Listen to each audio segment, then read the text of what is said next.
DS judicial online YouTube video में देखने वाले सभी स्टूडेंट को शुभकामनाएं। आज हम आपको करप्शन एक्ट के बारे में, भ्रष्टाचार एक्ट के अंतर्गत अपराधों का इन्वेस्टिगेशन कैसे होता है, इसको बताने जा रहे हैं। करप्शन एक्ट 1988 में जो बनाया गया है, उसमें जब भी कोई इन्वेस्टिगेशन किया जाएगा तो सेक्शन 17, 17A और सेक्शन 18 का पालन किया जाएगा। सेक्शन 18 में जिसमें बैंक में पैसे जमा रहते हैं उनके बारे में सेक्शन 18 का देखा जाएगा। आइए देखते हैं इसमें क्या क्या चीज़ें दी गई हैं।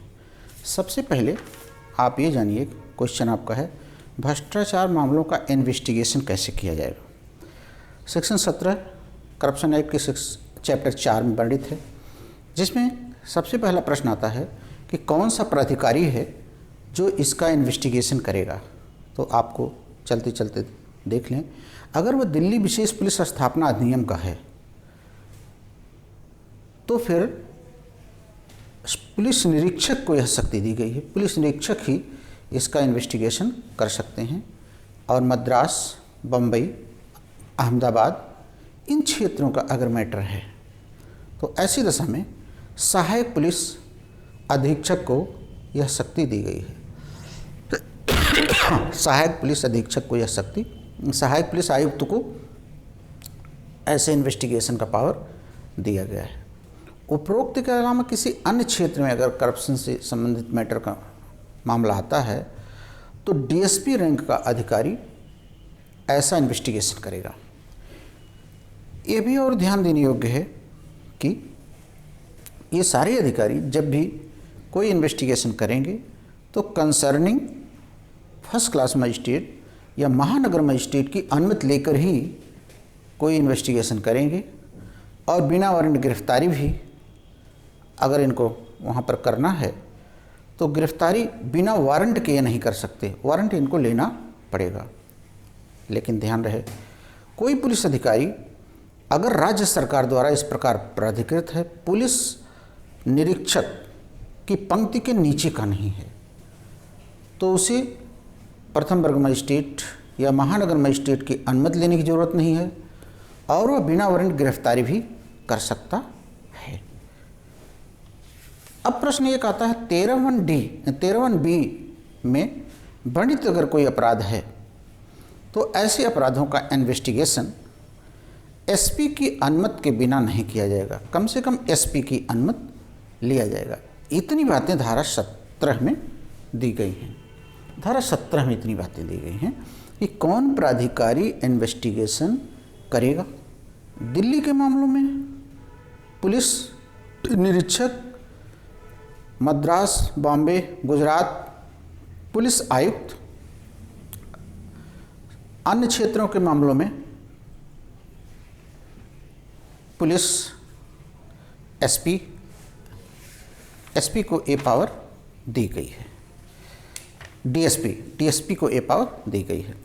अब अगला क्वेश्चन इसी में आता है, जो है पूर्व अनुमोदन जांच विचारण। धारा 17 ही जोड़ी गई 2018 में जुलाई, जिसमें पूर्व अनुमोदन आपको लेना पड़ेगा। अगर सेंट्रल का कर्मचारी है तो सेंट्रल कर्मचारी की दशा में भ्रष्टाचार के मामलों में संघ सरकार की अनुमति से ही कोई इन्वेस्टिगेशन होना चाहिए, चाहे वह कर्मचारी रिटायर हो चुका हो, पद पे रहते हुए कार्य किया था, चाहे वह कंटिन्यूअस अपने पद पे है। एक महत्वपूर्ण बात यह है कि अगर वह राज्य सरकार का कर्मचारी है, करप्शन से संबंधित मामलों का है, तब भी 17A में व्यवस्था है, संबंधित राज्य सरकार की अनुमति लेनी पड़ेगी। अगर अन्य किसी विभाग का है तो उस विभाग के सक्षम प्राधिकारी की अनुमति लेनी पड़ेगी।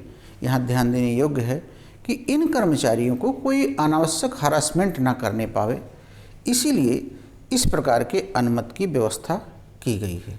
लेकिन जहाँ घटना स्थल पर ही स्वयं या अन्य व्यक्ति के लिए कोई असम्यक लाभ ले रहा हो और रंगे हाथ पकड़ा जा रहा हो, ऐसी दशा में तुरंत उसकी जहां गिरफ्तारी होती है वहां किसी पूर्व अनुमोदन की ज़रूरत नहीं है।